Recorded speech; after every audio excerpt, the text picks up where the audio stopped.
Good morning class, welcome to Daffodils online classes. कैसे हो बच्चों? पढ़ाई सही चल रही है, नहीं चल रही है, और भी किसी तरह की प्रॉब्लम्स आ रही है तो आप बोल सकते हो।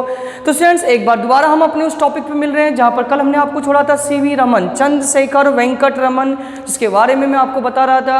उन्होंने फिजिक्स के क्षेत्र में भारत को बहुत आगे तक पहुँचाने की कोशिश करी है और काफ़ी हद तक उन्होंने भारत का नाम रोशन किया है। दुर्भाग्यवश उसके बाद हमारे पास ऐसे वैज्ञानिक नहीं हो पाए जिनको नोबेल पुरस्कार मिला है। ठीक है, ऐसी कुछ हमारी कमियां मान सकते हो, चाहे इसको हम कुछ भी समझे, लेकिन हमारी कमियां हैं। एक हमें कमी रहेगी कि उसके बाद हम ऐसे साइंटिस्ट, हालांकि उसके बाद कई वैज्ञानिक, महान वैज्ञानिक, डॉक्टर एपीजे अब्दुल कलाम, होमी जहांगीर बाबा, ठीक है, कई सारे साइंटिस्ट हुए हैं, लेकिन उस साइंटिस्ट, ऐसे साइंटिस्ट हमें दोबारा नहीं मिला जो अपने को विश्व लेवल पे कर पाया है। ठीक है, हालांकि अब्दुल कलाम जी भी महान साइंटिस्ट है, दुनिया में उनके नाम है, लेकिन एक कहता है ना, लोग उसी को मानते हैं जिसको कोई इनाम, कोई सुर्खियाँ, कोई पद मिलता है, बस उसी तरीके से काम है हमारे। उसके बाद आपको नेक्स्ट नोबेल प्राइजेज हमारे साइंस के क्षेत्र में किसी को नहीं मिल पाया है, neither then physics.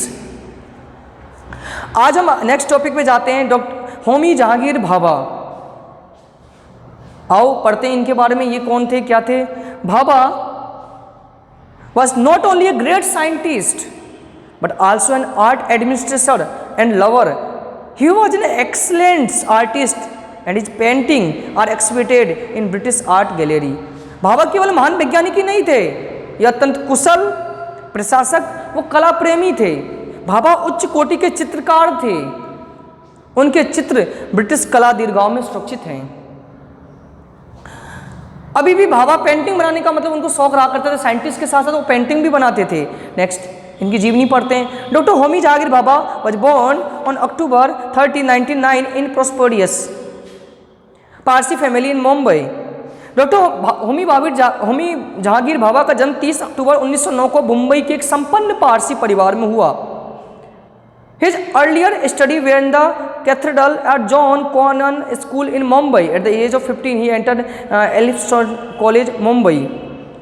Cathedral John Connon High School एवं एलिफेंस्टन कॉलेज में शिक्षा पाने के बाद उच्च अध्ययन हेतु कैम्ब्रिज विश्वविद्यालय गए। Afterwards, he went to awarded to Cambridge University for further studies. He obtained a degree in mechanical engineering in 1930. Then started working in theoretical physics. 1930 में कैम्ब्रिज विश्वविद्यालय से स्नातक होने के बाद सैद्धांतिक भौतिकी का विशेष अध्ययन प्रारंभ किया और उन्होंने कॉस्मिक, सैद्धांतिक भौतिकी का, इन थ्योरेटिकल फिजिक्स का उन्होंने अध्ययन चालू कर दिया। हिज रिसर्च अंडरलाइन करेगा आज मेनली इन कॉस्मिक रे और न्यूक्लियर एनर्जी। उन्होंने कॉस्मिक किरणों व परमाणु ऊर्जा के क्षेत्र में विशेष अनुसंधान किए। इन 1942 was appointed lecturer in cosmic rays और 1942 में उन्हें अंतरिक्ष किरणों में प्राध्यापक बनाया गया। Bhabha was related in the industrialist Tata family in 1937. He studied cosmic ray with Walter Hettler and described that primary cosmic ray from other space interact with the upper atmosphere to produce particles observed at the ground level. Bhabha देश के अग्रणी टाटा परिवार से संबंधित थे, से उनका संबंध था। टाटा परिवार, जो रतन टाटा अभी भी सबसे भारत के पैसे वाले व्यक्तियों के नाम में उनका समारोह आता है, जो जमशेद जी टाटा, ठीक है, जो भी आज हम टाटा साल, टाटा ट्रैक्टर वगैरह जो होते हैं, हमारे ट्रक वगैरह होते हैं, ठीक है, व्हीकल्स वगैरह जो उनके नाम से तैयार होते हैं, उस समय क्या आप भी सबसे रिचेस्ट फैमिली से बिलोंग करते हैं, तो उनसे इनका कनेक्शन था और उनका इनको फ़ायदा भी हुआ।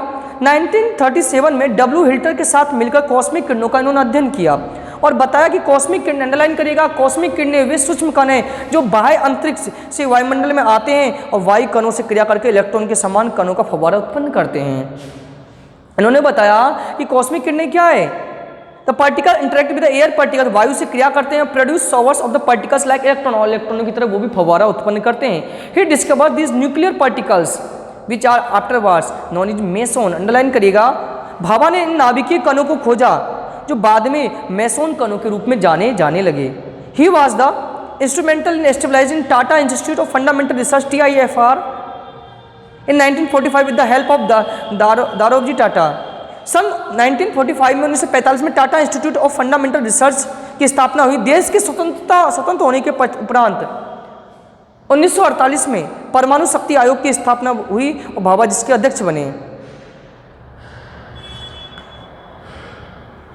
In 1940, Atomic Energy Commission was formed. In the Bhabha was the appointed first chairman. He was also appointed the director of the nuclear program in India. Under the guidance, atomic reactor Apsara, Krasas, Jadelina were commissioned in 1963. Construction of the first atomic power plant in underline करने का was started in Tarapur in Maharashtra. इन्हीं के निर्देशन में अप्सरा, Cyrus, जडलीना reactor की स्थापना हुई। 1963 में देश का पहला परमाणु बिजली घर का निर्माण तारापुर महाराष्ट्र में चालू हुआ। He is also known the father of Indian nuclear science program. इन्हें भारत के परमाणु विज्ञान में योगदान होते, इन्हें भारतीय परमाणु विज्ञान के जनक भी कहा जाता है, पिता कहा जाता है इन्हें। In September 1956 18 nation held conference in New York for establishments of atomic energy and Bhabha was selected chairman of the conference by common consent. 26 Bhabha के सितंबर 1956 में आणविक एजेंसी की स्थापना के लिए न्यूयॉर्क में 81 राष्ट्रों का सम्मेलन हुआ और सर्वसम्मति से इस सम्मेलन का अध्यक्ष डॉक्टर होमी जहांगीर भाभा को ही चुना गया। He died in plane crash near Mont-Blanc in Germany on January 24, 1996. In 1967, the Atomic Energy Establishment Trombe AEET was named after Bhabha to honor the dedication to nuclear energy in India. Was named Bhabha Atomic Research Center BARC. 24 जनवरी 1966 को हवाई दुर्घटना में इनकी मृत्यु हुई।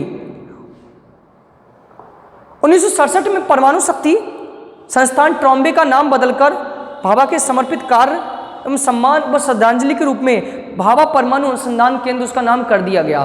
तो कई सारे क्वेश्चंस इसमें हमें 1 नंबर वाले आपको इन क्वेश्चंस के आंसर ढूंढने, कई सारे आपको क्वेश्चंस वगैरह दिए गए, तो आप तब मेहनत करिएगा। काफ़ी सारे 1 लाइनर क्वेश्चन बन रहे हैं, क्या क्या इनकी जीवनी, हमें डेट सन से ज़्यादा हमें इनके अचीवमेंट्स क्या क्या रहे हैं उन अचीवमेंट्स को लर्न करके रखना है कि किस साइंटिस्ट का साइंस के फील्ड में क्या क्या अचीवमेंट्स रहा है, क्या क्या उन्होंने डिस्कवर किया है, खोज क्या है। तो स्टूडेंट्स आज के लिए अपन को इतना ही काफ़ी। नेक्स्ट वीडियो लेक्चर में इससे हम अगले जो अपने साइंटिस्ट है प्रफुल्ल चंद्र रॉय इनके बारे में जानने की कोशिश करेंगे। ठीक है, तो आप लोग अच्छी तरीके से पढ़ाई करिएगा, टॉपिकों को समझिएगा, चैप्टर बहुत अच्छा है, कई सारे हमारे साइंटिस्टों के बारे में हमें जानने को मिल रहा है। Students thank you for watching this video and attend this session.